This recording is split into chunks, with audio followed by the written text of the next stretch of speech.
abin da ya faru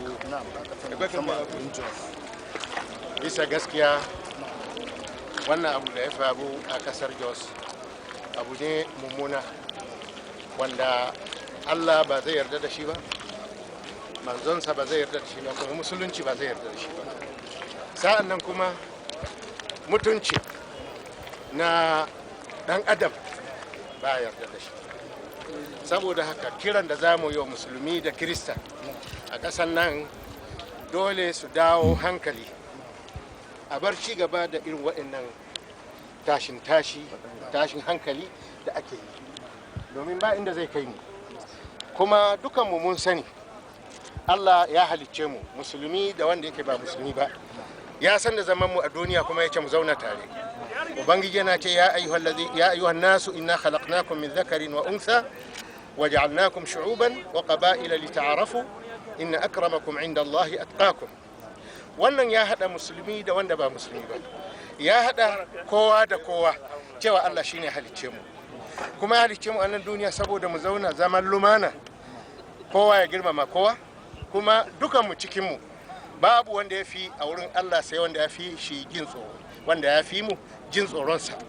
Kuma yana ce ya ayyuhan nasu inna khalaqnakum min ya ayyuhan nas يا أيها الناس اتقوا ربكم الذي خلقكم من نفس واحدة وخلق منها زوجها وبث منهما رجالا كثيرا ونساء واتقوا الله الذي تساءلون به والأرحام.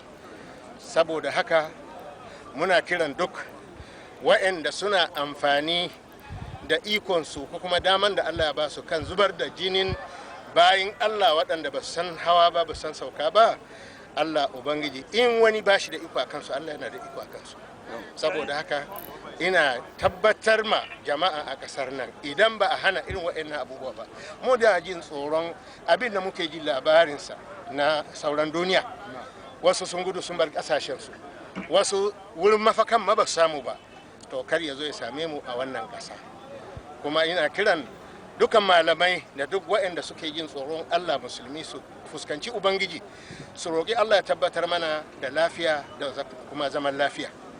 Kuma ina tabbatar ma 'yan siyasa a ƙasar nan dukansu gaba ɗaya, daga executive har a zo waɗannan legislators da kuma sauran waɗanda senate, duk gaba kiɗansu aikin jama'a suke yi, suna yi ne saboda maslahar jama'a da maslahar ƙasar nan.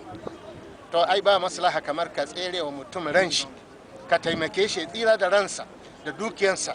Musulunci ya kiyaye addinin kowa, musulunci ya kiyaye ran kowa, musulunci ya kiyaye hankalin kowa, musulunci ya kiyaye nasabar kowa, musulunci ya kiyaye dukiyar kowa, musulunci ya kiyaye environment na kowa, kowa ya zauna lafiya, ya rayu lafiya cikin jin daɗi.